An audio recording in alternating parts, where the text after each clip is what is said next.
Je pense que si j'étais restée plus longtemps avec lui, de toute façon, je serais morte. Oui.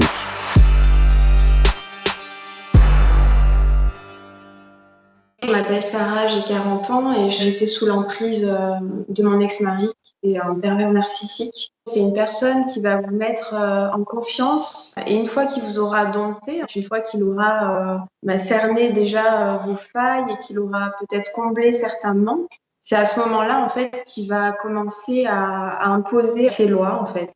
Moi, je suis restée 5 ans avec lui. Quand je l'ai rencontré, c'était quelqu'un qui était invincible. Et moi, à l'époque, j'avais besoin de cette protection-là. Il m'infantilisait et en même temps, il me rassurait. Donc, je sentais que je risquais rien. En fait. Je pensais comme lui, j'aimais les mêmes choses que lui. C'est lui qui achetait mes vêtements. Progressivement, en fait, il décrédibilisait mes points de vue, mes goûts, mes opinions. Et ça pouvait être, par exemple, les genres musicaux, ça pouvait être les vêtements que j'aimais. Ça pouvait être même les couleurs que je pouvais aimer.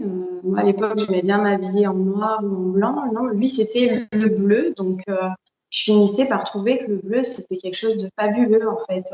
Par la répétition aussi, parce qu'il avait tendance à me répéter les choses, je finissais par me dire, mais en fait, il a raison, c'est lui qui a raison. Moi, mes points de vue, ils n'ont pas de valeur. J'étais à l'image de ce qu'il voulait que je sois. Donc, j'étais coupée de moi-même.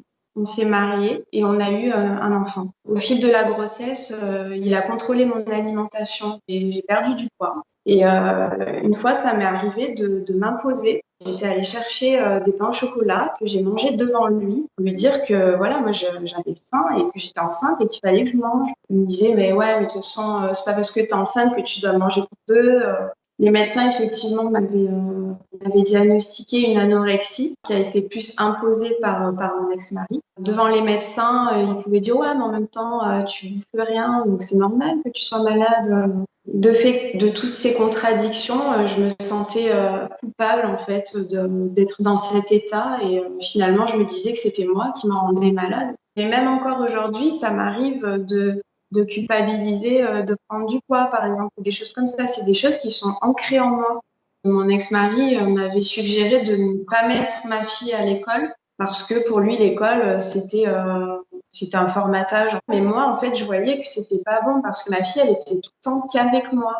Elle voyait jamais personne. En plus, moi, je voyais personne non plus. Et je la mettais à la crèche en cachette. Et un jour, il s'en est aperçu. Et alors là, ça a été une onde de choc, quoi. Et un jour, mon chat est tombé malade. Et donc, il fallait urgemment l'emmener chez un vétérinaire. Mais il a refusé. Enfin, il l'a mis dans un placard à chaussures en attendant le lendemain. Et quand je suis allée voir mon chat le lendemain, elle était morte. Et là, en fait, je me suis mise à pleurer. Je me suis effondrée. Il m'a dit que j'étais vraiment débile de pleurer pour un chat, que j'étais vraiment pathétique. Il y a eu également les coups physiques. Il m'a plaqué contre le sol et il appuyait sur moi pour que je puisse plus respirer. Et à un moment donné, il a inséré ses doigts au fond de ma gorge. Je sentais que c'était presque calculé, en fait, ces gestes. C'était pas de l'impulsivité. Il était très calme en faisant ça, en fait. Et à ce moment-là, je m'entendais le supplier de pas me tuer. Effectivement, à des moments, j'avais même l'impression que je sentais pas les coups. Donc, par exemple, il me mettait un coup de poing dans le nez, je sentais le sang couler, mais je sentais que c'était chaud, mais j'avais pas mal, en fait. Je sentais pas de douleur. C'était vraiment très, très traumatisant. J'ai vraiment cru que j'allais mourir à plusieurs reprises et c'est ce qui, je pense, m'a donné l'envie vraiment de partir. C'était plus possible. Ça me dégoûtait. Il rigolait, des fois, il explosait de rire et il me disait, mais de toute façon, tu feras rien sans moi. Ou alors, il me disait, mais tu vois un peu ce que tu me fais faire, t'as vu dans l'état où tu me rends. Il pouvait aussi m'écrire des lettres d'excuses, il pouvait se mettre à pleurer.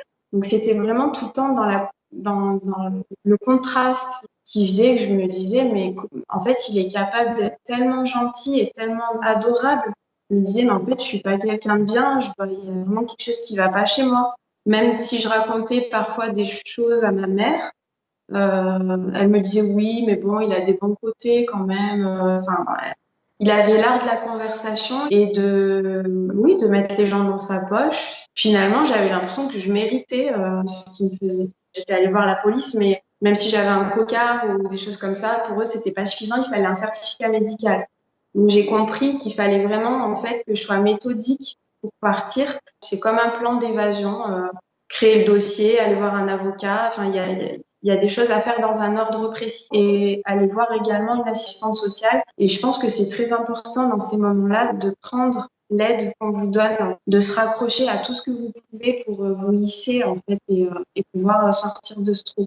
Moi, ce que j'avais envie de dire à toutes ces personnes qui se trouvent comme ça sous l'emprise d'un pervers ou d'une personne qui a l'ascendant sur vous, c'est que on peut s'en sortir, se dire mais je mérite mieux que ça en fait. C'est pas évident, c'est sûr, c'est un travail de longue haleine.